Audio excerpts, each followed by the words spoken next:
Chirag light तेल, सूर्यफूल, सरकी आणि पाम तेल तसंच साखर आणि धान्याचे होलसेल व्यापारी।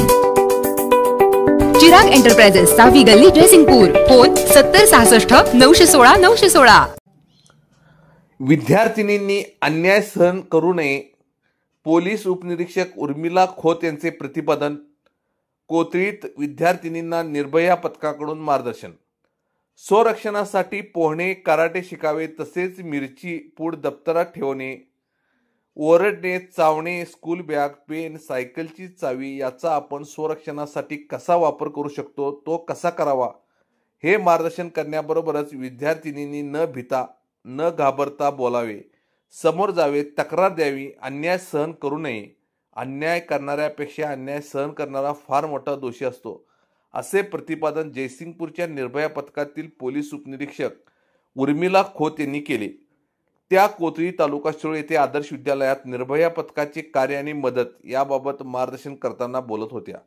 जयसिंगपूर उपविभागीय अधिकारी अमोल ठाकूर यांच्या मार्गदर्शनाखाली कार्यरत असलेल्या निर्भया पथकाच्या प्रमुख पोलीस उपनिरीक्षक उर्मिला खोत यांनी आपल्या पथकासह आदर्श विद्यालय येथे भेट देऊन मार्गदर्शन केले। यावेळी त्या बोलताना पुढे म्हणाल्या, निर्भया पथकाचे ध्येय उद्दिष्ट मुलींना सक्षम बनविणे, त्यांच्यामध्ये आत्मविश्वास निर्माण करणे, मुलामध्ये पुरुषामध्ये मुलीविषयी महिलाविषयी आदराची भावना निर्माण करणे, मुलीची महिलांची समाजामध्ये होणारी छेडछाड थांबविणे, मोबाईल फोनद्वारे जे काही गुन्हे घडतात त्यावर गुन्हे दाखल करून सायबर क्राईमनुसार त्यांचा जलद गतीने तपास करणे हा आहे। आई वडिलांना सोडून कोणावरही विश्वास ठेवू नये, कोणी दिलेले खाऊ हे खाऊ नये, शाळेमध्ये जाताना येताना एकटे न येता जाता येता समूहाने ये जा करावे। संरक्षणासाठी पोहणे, कराटे, बॉक्सिंग येणे जरुरीचे आहे। त्याबाबत शालेय स्तरावर विद्यार्थिनींसाठी प्रशिक्षक ठेवावा। मुलींची काही तक्रार असल्यास त्यांनी 112 या टोल फ्री नंबरवर आपली तक्रार नोंदवावी।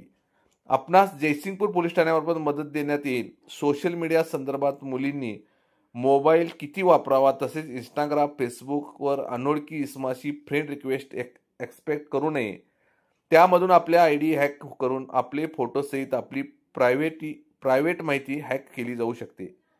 गरज पडल्यास निर्भया पथक, स्थानिक पोलीस स्टेशन किंवा हेल्पलाईन नंबरशी संपर्क साधावा, असे आवाहन यावेळी खोत यांनी केले। त्याचबरोबर 18 वर्ष पूर्ण होता दुचाकी चालवणे हा कायद्याने गुन्हा आहे। काही अपघात घडल्यास त्याची शिक्षा पालकांना भोगावी लागते, याची सर्वांनी काळजी घेऊन दुचाकी विद्यार्थ्यांनी चालवू नये, असे आवाहनही त्यांनी केले। विद्यालयाच्या वतीने विद्यार्थी व विद्यार्थिनींच्या हस्ते उर्मिला खोत व त्यांच्या टीमचे स्वागत करण्यात आले। यावेळी पोलीस नाईक राजश्री देसाई, पूजा मुळीक, द्या मदने, आमिर मुल्ला, पोलीस पाटील किरण खड्डागळे, पर्यवेक्षक BS यादव, इंजिनियर राजेंद्र नांदणे आदीसह शिक्षक उपस्थित होते। स्वागत व सूत्रसंचालन शिक्षिका वैशाली अपराध यांनी केले, तर आभार मुख्याध्यापक AB पुदाले यांनी मानले।